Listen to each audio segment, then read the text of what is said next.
वर्ष था 1961। दशहरा निकट आ रहा था और सनातन सारथी के संपादक प्रोफेसर कस्तूरी जी उस महीने का अंक तैयार कर रहे थे।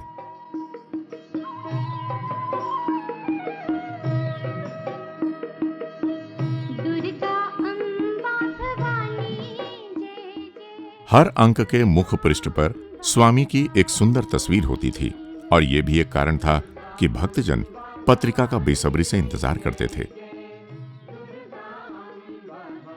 प्रोफेसर कस्तूरी ने इस अंक के मुख पृष्ठ पर 2 चित्र छापने की योजना बनाई।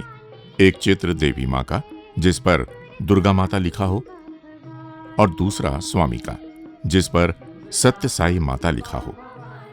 जब उन्होंने स्वामी को यह चित्र दिखाया तब स्वामी ने कहा कि सत्य माता लिखो। फिर स्वामी ने स्वयं की ओर इशारा करते हुए समझाया, क्योंकि यही सत्य माता है, सच्ची माता। बाकी सभी सांसारिक माताएं केवल मिथ्य माता हैं, अर्थात असत्य, जो सांसारिक होती हैं। स्वामी ने यह कहकर कितना गहरा खुलासा किया। शायद प्रोफेसर कस्तूरी जी को 1940 के दशक के अंत में पुट्टपर्ती की अपनी पहली यात्रा याद आ गई होगी, जब उनकी पत्नी ने एक दिन स्वामी से घर जाने की अनुमति मांगी। तो स्वामी, जो उस समय मुश्किल से 25 साल के होंगे, उन्होंने बड़े प्यार से उन्हें एक दिन और रुकने के लिए ये कहा कि आज शुक्रवार है और तुम शुक्रवार के दिन अपनी मां के घर से वापस कैसे जा सकती हो। कई सालों बाद भारत के तत्कालीन प्रधानमंत्री श्री अटल बिहारी वाजपेयी को भी स्वामी ने कुछ ऐसा ही कहा। स्वामी से विदा लेते हुए वाजपेयी जी ने पूछा, स्वामी, क्या मैं कभी कभी आपके घर आ सकता हूं? स्वामी ने प्रधानमंत्री की पीठ प्यार से थपथपाते हुए उत्तर दिया, ये तुम्हारी मां का घर है, तुम जब चाहो आ सकते हो।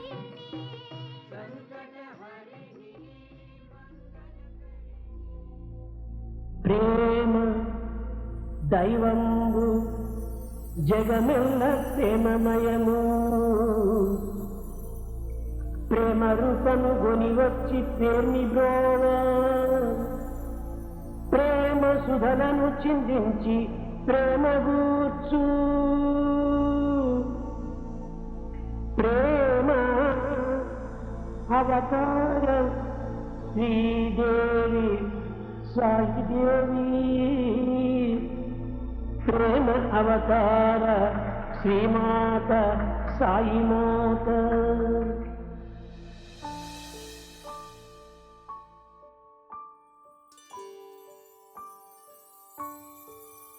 बच्चों से लेकर विश्व नेताओं तक, विद्यार्थियों से लेकर विद्वानों तक, राजकुमार से लेकर गरीबों तक, विश्व भर में लाखों लोगों के लिए भगवान श्री सत्य साई बाबा एक दिव्य मां है, उनकी प्रिय साई मां।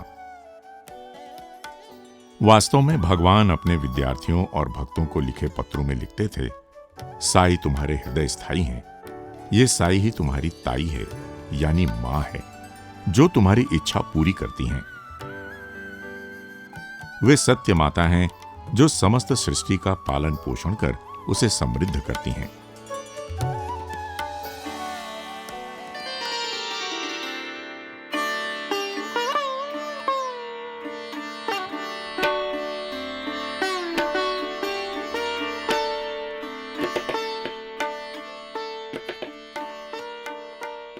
सनातन धर्म में परम तत्व यानी भगवान को माता के रूप में पूजना एक प्राचीन परंपरा है। ये पहले शाक्त संप्रदाय का एक भाग था, जो अब भारतीय संस्कृति का अभिन्न अंग बन गया है।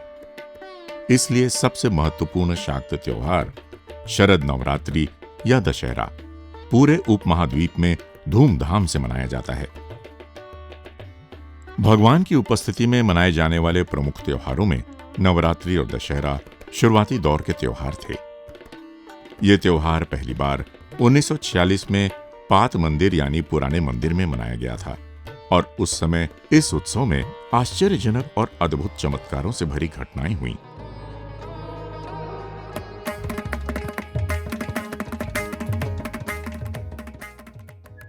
उत्सव से कुछ दिन पहले स्वामी ने एक खाली बर्तन मंगवाया और उसके ऊपर अपनी दोनों हथेलियां हल्के से रगड़ना शुरू किया। फौरन उनके हाथों से झरने की तरह विभूति की बड़ी धारा उस बर्तन में निकल कर गिरी। स्वामी ने कहा कि ये विभूति सीधे शिरडी की धुनी से आई है। उन्होंने निर्देश दिए कि उत्सव के दौरान इस विभूति को भक्तों में प्रसाद के रूप में वितरित किया जाए। कुछ भक्त तिरुचिरापल्ली से उत्सव के लिए पेट्रोल से चलने वाला एक जनरेटर लेकर आए, लेकिन उन दिनों पुट्टपर्थी में पेट्रोल मिलना बहुत मुश्किल था। स्वामी ने भक्तों को उस जनरेटर में पानी भरने का निर्देश दिया और देखते ही देखते चमत्कारिक रूप से जनरेटर चालू हो गया और उससे इस दशहरे के पहले उत्सव के लिए बिजली मिल गई। शाम को भगवान को गांव में जुलूस के रूप में ले जाया जाता। अगले कुछ वर्षों में यह दशहरा जुलूस और भी भव्य होता गया।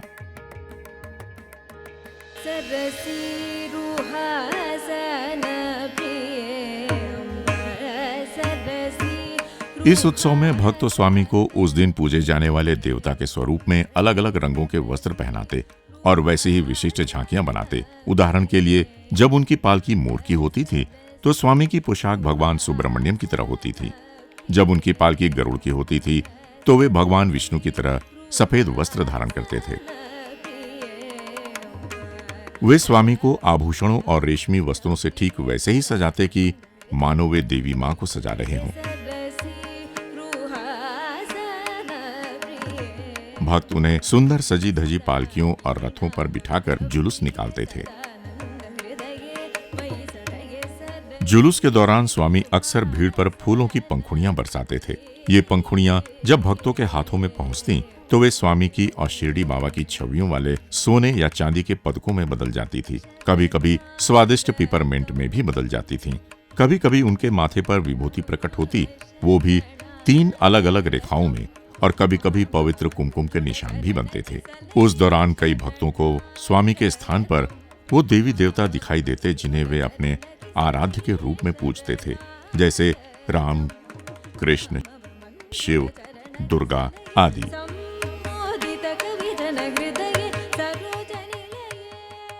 भक्तगण बताते थे कि फूलों से सजी पालकी पर विराजमान स्वामी का दृश्य बेहद अलौकिक और सुंदर होता था। कभी कभी भक्त जुलूस में पीछे की ओर चलते हुए उनकी ओर देखते रहते थे और स्वामी अपने आसन से ही उन्हें दिशा निर्देश दे देते थे।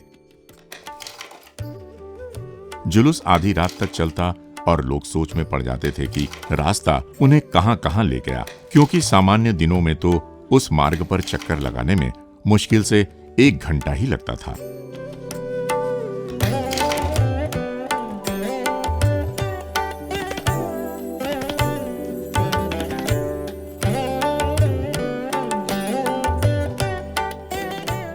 दशहरा के शुरुआती दौर की एक और विशेषता सुमंगली पूजा थी। इस पूजा में विवाहित महिलाएं देवी माता की आराधना करती थीं। वेंकम्मा गारू, जो कि सांसारिक रिश्ते में स्वामी की बड़ी बहन और एक महान भक्त थीं, वे इस पूजा का अपना एक अनुभव बताती हैं। वहां महिलाएं कुमकुम अर्चना कर रही थीं और स्वामी सिंहासन पर विराजमान थे। उनके मन में एक प्रेम भरा भाव कौंध गया कि स्वामी, जो उनके छोटे भाई थे, वे महिलाओं के बीच क्यों मौजूद हैं।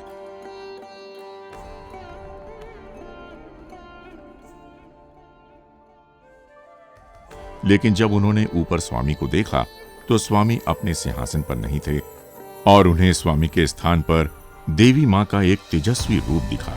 एक भव्य लाल रेशमी साड़ी पहने, चमकदार रत्नों से सुसज्जित, हाथों पर लगी पवित्र हल्दी, एक बड़ी चमचमाती नथ और राजसी स्वर्ण मुकुट पहने हुए देवी माता सिंहासन पर साक्षात विराजमान थीं, वो भी देवी राज राजेश्वरी के रूप में।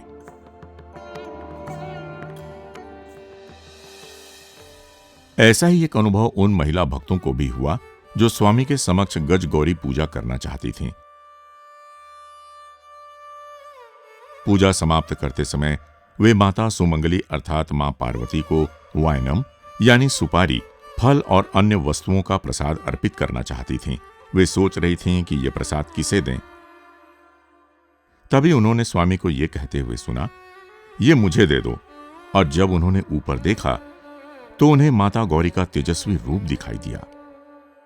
वे अपनी सुंदर साड़ी का आंचल ठीक उस तरह पकड़ी हुई थीं जिस तरह मां सुमंगली को वाइनम ग्रहण करना चाहिए।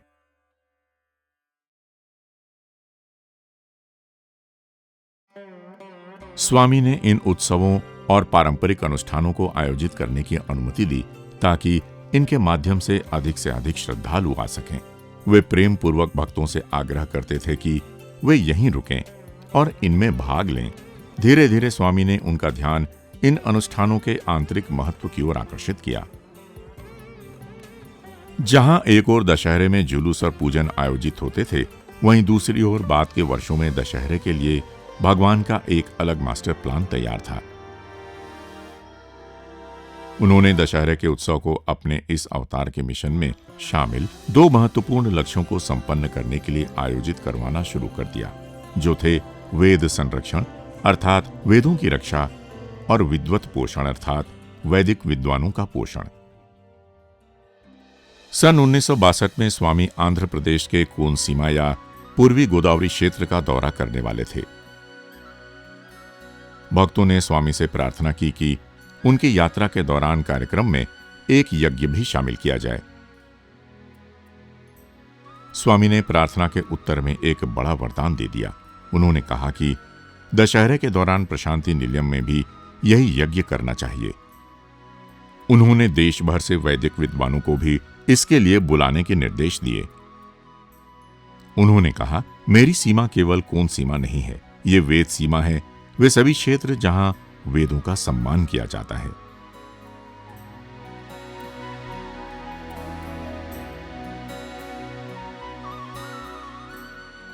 इस प्रकार अक्टूबर सन 1962 में भगवान की उपस्थिति में प्रथम वेद पुरुष सप्ताह ज्ञान यज्ञ संपन्न हुआ।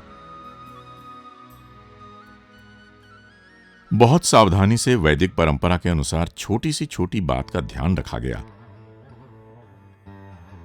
स्वामी की व्यक्तिगत देखरेख में सभी सामग्री सावधानी पूर्वक एकत्रित की गई, लेकिन एक अजीब बात हुई। सारी सावधानी के बाद भी शास्त्रों में वर्णित केवल एक ही वस्तु छूट गई। यज्ञ की पूर्व संध्या पर मुख्य पुरोहित घबरा गए और स्वामी से क्षमा याचना करते हुए बोले, स्वामी, हम एक बहुत ही महत्वपूर्ण वस्तु कमंडल, जो अनुष्ठानों के लिए अत्यंत आवश्यक है, उसे भूल गए। स्वामी ने उन्हें प्रेम से डांटा, लेकिन अपने कक्ष में जाकर यज्ञ के लिए बिल्कुल सटीक आकार का एक कमंडल लेकर लौटे। बेशक इस कमंडल की भी एक रोचक कहानी है। सन 1949 में हैदराबाद की अपनी यात्रा के दौरान स्वामी चिंचोली राज्य की रानी लक्ष्मीबाई के श्री निकेतन नामक घर में रुके थे। प्रवास के दौरान स्वामी ने रानी को बताया कि वे पहले भी चिंचोली स्थित उनके महल में आ चुके हैं। घर के लोग आश्चर्यचकित हो गए, क्योंकि राज परिवार में स्वामी का यह पहला आगमन था। स्वामी ने खुलासा किया कि वे शिरडी बाबा के रूप में आए थे और प्रमाण के रूप में उन्होंने महल में छोड़ी गई कुछ वस्तुओं का वर्णन किया। उन्होंने रानी को निर्देश दिया कि वे महल में ढूंढें। उन वस्तुओं में से एक कमंडल था जो उन्हें एक भंडार कक्ष में मिला। सुंदर पीतल के कमंडल पर हिंदी में सा बा अक्षर अंकित थे, जिनके बारे में स्वामी ने बताया कि वे उनके नाम साई बाबा के प्रारंभिक अक्षर हैं। इस प्रकार शिरडी अवतार का कमंडल श्री सत्य साई अवतार के हाथों में वापस आया और इस यज्ञ का एक भाग बना। यज्ञ में भाग लेने वाले प्रत्येक वैदिक पंडित के लिए यह स्वामी की ओर अद्भुत आध्यात्मिक यात्रा थी। कुछ संशय से लेकर आश्चर्य तक और फिर अंततः भक्ति तक। कई विद्वानों ने बाद में बताया कि उन्हें बाबा में वही वेद पुरुष दिखे जिसके लिए उन्होंने अपना जीवन समर्पित कर दिया था। स्वामी से उनकी पहली मुलाकात ही कुछ ऐसी थी जिसकी उन्हें उम्मीद नहीं थी। जैसे ही वे प्रशांति निलयम पहुंचे, स्वामी ने स्वयं उनका स्वागत किया। स्वामी अपने साथ गर्म दूध लेकर आए थे, मानो जैसे वेद माता स्वयं अपने बच्चों का अत्यंत प्रेम पूर्वक स्वागत कर रही थीं। प्रेम से भरे इस छोटे से कार्य ने उनके दिलों को पिघलाने और स्वामी के प्रति उनके विचारों को बदलने की प्रक्रिया शुरू कर दी। वारंगल के श्री वेंकट सुब्बा शास्त्री, जिन्हें अद्वैत वेदांत शिरोमणि की उपाधि से सम्मानित किया गया था, पहले स्वामी के प्रति एक संदेह भरी भावना के साथ आए थे, लेकिन जल्द ही वे स्वामी की दिव्यता के अटूट समर्थक बन गए। उन्होंने घोषणा की, मैंने शास्त्रों द्वारा निर्धारित विभिन्न जांचों का उपयोग किया और मैं बिना किसी संदेह के इस निष्कर्ष पर पहुंचा हूं कि बाबा वास्तव में भगवत अवतार मूर्ति हैं। 70 वर्षीय विद्वान श्री उप्पुलूरी गणपति शास्त्री ने यह घोषणा की कि उन्हें वैदिक यज्ञों के आयोजन का 50 वर्षों का अनुभव है, लेकिन उन्होंने कभी भी वैदिक रीति से संपन्न किए गए ऐसे पूर्णतः सटीक यज्ञ कहीं नहीं देखे, जो परंपराओं के कठिन से कठिन तरीकों का पालन करते हुए संपन्न किए गए हैं। स्वामी ने इस अवसर पर अपने एक प्रवचन में ऋत्विकों को याद दिलाया, मैं वो नहीं हूं जो ये यज्ञ कर रहा है, मैं वो हूं जो इसे स्वीकार कर रहा है। उन्होंने यज्ञ का गूढ़ अर्थ बताते हुए कहा कि लोग कहते हैं अग्नि में घी और अन्य आहुति डालना व्यर्थ है। उन्हें यह एहसास नहीं है कि ऐसा कहने का मतलब है कि किसान अपनी उपजाऊ मिट्टी में बीज डालकर उसे बर्बाद कर रहा है। समय के साथ किसान को अच्छी फसल ही मिलेगी। इसी तरह मंत्रोच्चार और ये आहुति देने से भी मानव जाति को कई तरह से लाभ होगा। ఎట్టి మంటనో అట్టి పొగ, ఎట్టి పొగనో అట్టి మేఘము, ఎట్టి మేఘమో అట్టి వర్షము, ఎట్టి వర్షమో అట్టి పంట, ఎట్టి పంటనో అట్టి వంట, ఎట్టి వంటనో అట్టి బుద్ధి. ఈ మంత్రముతో భగవత్ అద్భుతంగా గావించినటువంటి పొగ మేఘములుగా మారిపోయి పవిత్రమైన మేఘముల నుంచి పవిత్రమైనటువంటి జలబిందువులు వచ్చి ఆ వర్షము చేతనే పవిత్రమైనటువంటి పంటలంతా పెరిగి పవిత్రమైన పంటల వల్లనే పవిత్రమైన వంటలంతా మనకు వచ్చి ఈ వంటల వల్లనే పవిత్రమైన గుణములు కూడా మనకు కలుగుతూ వస్తుంటాయి। प्रशांति निलयम में संपन्न यज्ञ के महत्व पर खुलासा करते हुए स्वामी ने कहा कि सामान्यतः यज्ञ कुछ स्वार्थ की भावना से किए जाते हैं, जैसे वर्षा के लिए या ग्रहों के बुरे प्रभावों को दूर करने के लिए, लेकिन प्रशांति निलयम में होने वाले प्रत्येक यज्ञ का एकमात्र उद्देश्य लोक कल्याण होता है, यानी सबकी खुशहाली।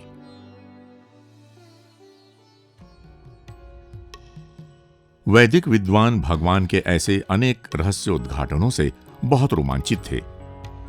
उन्हें स्वयं के अपने अनुभव हुए। वे अपने ज्ञान और रीति के अनुसार एक कवि सम्मेलन आयोजित करना चाहते थे। इसलिए उन्होंने भगवान से निवेदन किया कि वे त्रिभुवन विजय या तीनों लोकों पर विजय नामक एक कवि सम्मेलन आयोजित करना चाहते हैं, क्योंकि वे भगवान को समस्त लोकों की रक्षा के लिए प्रकट अवतार के रूप में देखते थे।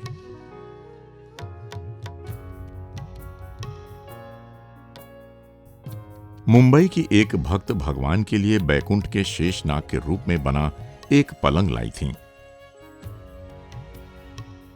क्योंकि महीनों पहले उन्होंने कल्पना में स्वामी को विष्णु भगवान के रूप में आदि शेष पर लेटे हुए देखा था। ये पलंग इस आयोजन के लिए सबसे उपयुक्त आसन बन गया।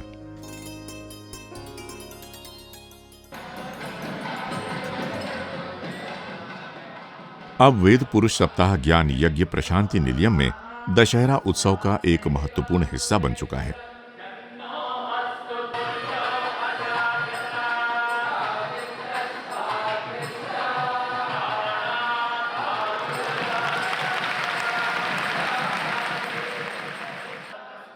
मुख्य यज्ञ एक रुद्र हवन है, लेकिन इसके साथ साथ पवित्र ग्रंथों जैसे रामायण, भागवत, देवी भागवत, सुंदरकांड आदि का पाठ, उचित मंत्रों के साथ सूर्य नमस्कार, सहस्र लिंगार्चन भी एक साथ किया जाता है।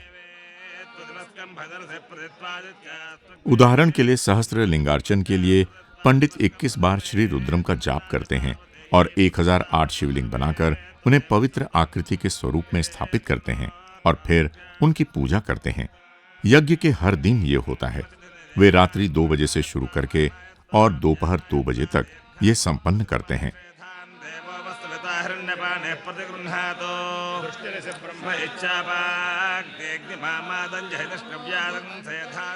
एक अन्य पंडित निरंतर अरुण प्रश्न का जाप करते हुए सूर्य नमस्कार करते रहते हैं।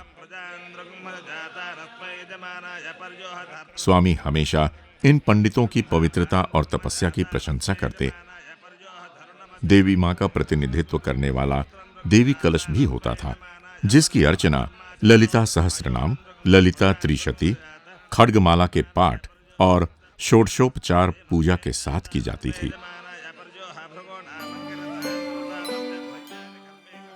बाद के वर्षों में भगवान के सैकड़ों उत्साहित छात्र भी कठोर तपस्या करते हुए पूर्णचंद्र सभागार में देवी महात्म्यम का पारायण करते थे।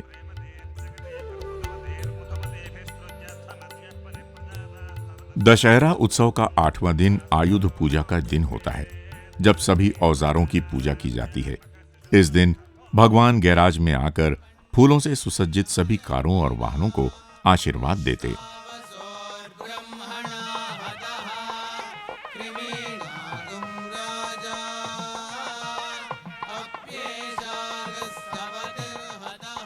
वे नारियल फोड़ते और पृष्ठभूमि में भजनों का मधुर संगीत बजता रहता। इस दिन देखने लायक एक ऐसा क्षण आता जब स्वामी स्वर्ण रथ पर आरूढ़ होते। वास्तव में देवताओं के लिए भी एक अद्भुत दुर्लभ दृश्य।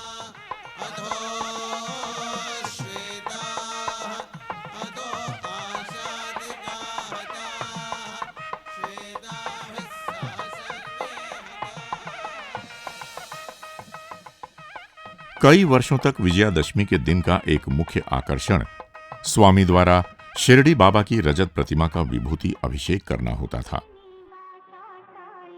कभी कभी अभिषेक से पहले स्वामी एक बहुमूल्य रत्न जड़ित मुकुट सृजित कर उसे प्रतिमा के मस्तक पर रख देते और वो इस प्रकार चिपक जाता मानो प्रतिमा से जुड़ गया हो। एक बार स्वामी के एक निकट भक्त और महान वैज्ञानिक डॉक्टर सूरी भगवंतम को यह देखकर बड़ा आश्चर्य हुआ कि एक पत्थर किसी धातु से कैसे चिपक सकता है। स्वामी ने उनकी ओर देखा और कहा, अगर मैं इसे बना सकता हूं तो मैं इसे चिपका भी सकता हूं। कभी कभी स्वामी मूर्ति के लिए एक नवरत्न माला भी प्रकट कर देते थे।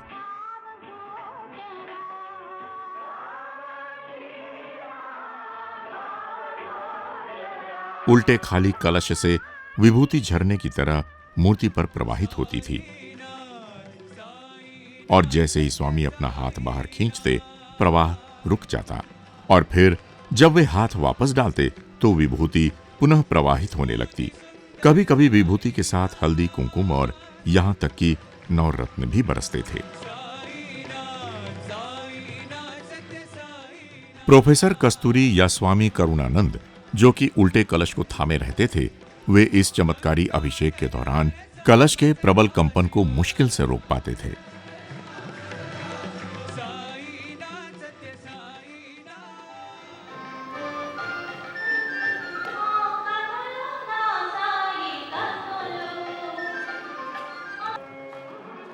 दशहरे की हर शाम सांस्कृतिक कार्यक्रमों से भरी होती थी और कुशल कलाकारों, कवियों और संगीतकारों को अपनी प्रतिभा प्रस्तुत करने का अवसर मिलता था, जहां भगवान अपने सुंदर झूले पर धीरे धीरे झूलते थे।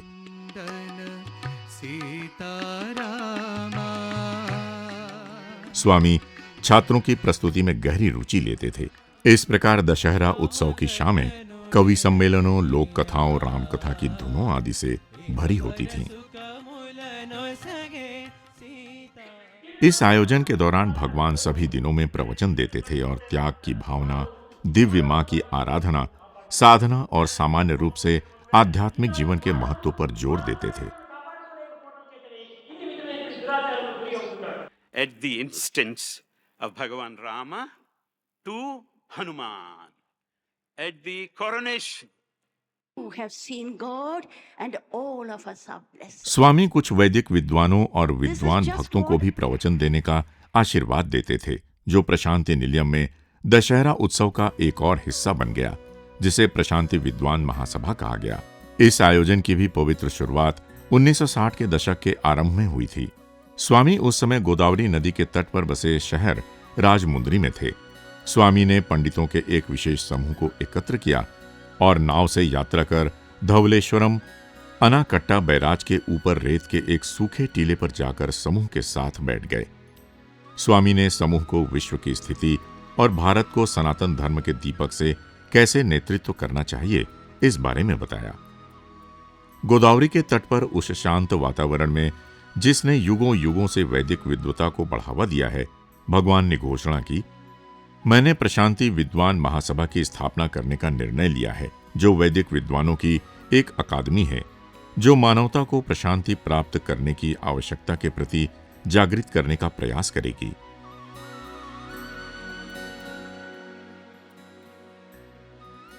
प्रशांति विद्वान महासभा अब प्रशांति निलयम में दशहरा उत्सव का एक अभिन्न अंग बन गया है।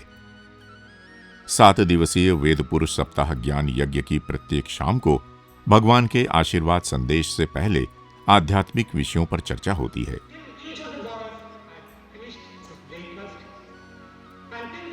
दिलचस्प बात यह है कि स्वामी ने विश्वविद्यालय के युवा छात्रों और दुनिया भर के भक्तों को भी इस प्रशांति विद्वान महासभा में बोलने के लिए प्रोत्साहित किया और हमें याद दिलाया कि विद्वत पोषण केवल वैदिक विद्वानों को प्रोत्साहित करने तक ही सीमित नहीं है, बल्कि सभी में छिपी विद्वता और सार्थक जीवन जीने की इच्छा को बढ़ाने के लिए भी है।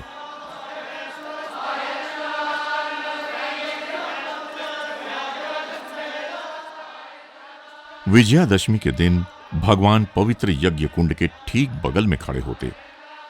यज्ञ की पवित्र अग्नि का तेज स्वयं वेद पुरुष के समान उनमें दिखाई देता और वे स्वयं पूर्णाहुति रूपी प्रसाद ग्रहण करते। वे पवित्र नवरत्नों को सृजित कर उन्हें प्रज्वलित अग्नि में डाल देते।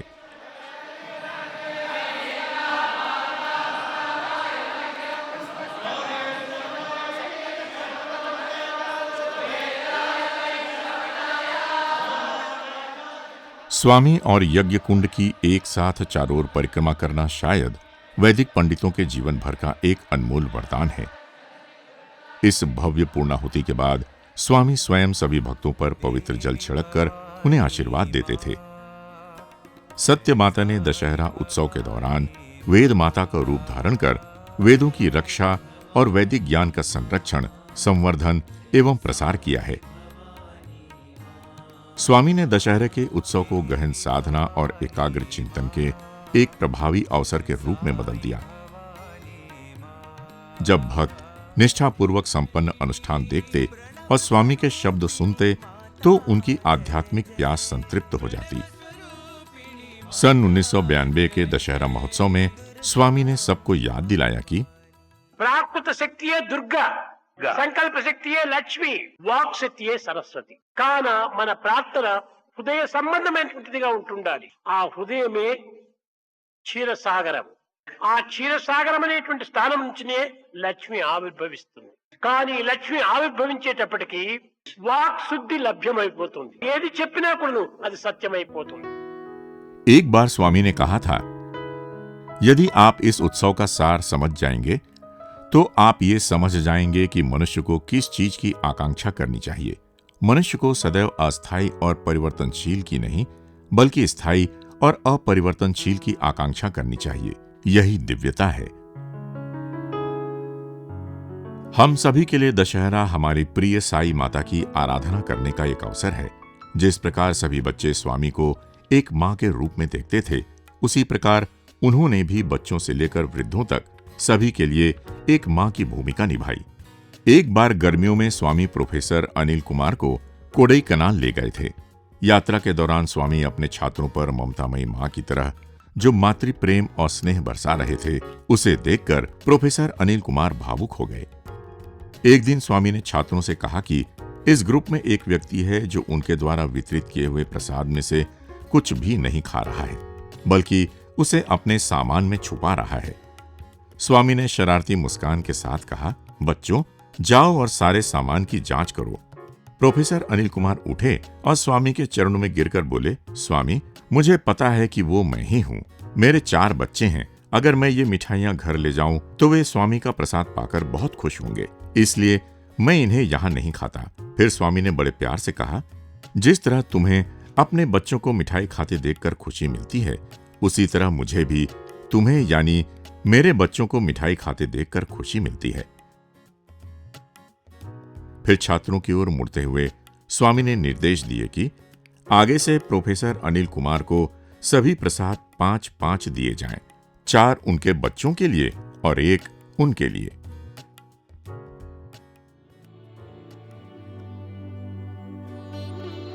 एक शाम स्वामी भक्तों के साथ चित्रावती नदी के तट पर बैठे थे।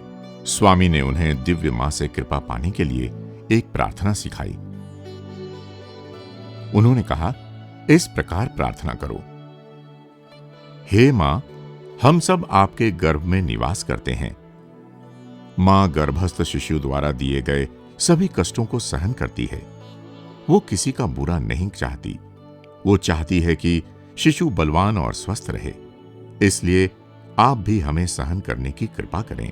हम अपनी गलतियों, अपनी भूलों, अपनी देखभाल की कमी से आपको कष्ट पहुंचा सकते हैं। कई जन्मों में हमने इतने कष्ट सहे हैं कि अब हम कर्मों के बंधन में हैं। हमें क्षमा करें, हमारी भलाई की कामना करें। दुर्गा के रूप में हमारी रक्षा करें। सरस्वती के रूप में हमें लक्ष्य तक पहुंचने का तरीका सिखाएं। अन्नपूर्णा के रूप में हमें इस तन, मन और आत्मा के लिए उत्तम आहार प्रदान करें। हमें वो दृष्टि प्रदान करें जिससे हम आपको उस शक्ति के रूप में देख सकें जो सभी स्थानों में सभी वस्तुओं को परिपूर्ण करती है। ललिता सहस्रनाम जो मां की स्तुति करता है, उन्हें विश्वगर्भा के रूप में वर्णित करता है। वो जो अपने गर्भ में संपूर्ण ब्रह्मांड को धारण करती हैं। हम कितने भाग्यशाली हैं कि हमें इस विश्वव्यापी मां, इस सत्य माता का प्रेम प्राप्त है, जो हमारे ऊपर, नीचे, आगे, पीछे और चारों ओर विद्यमान है।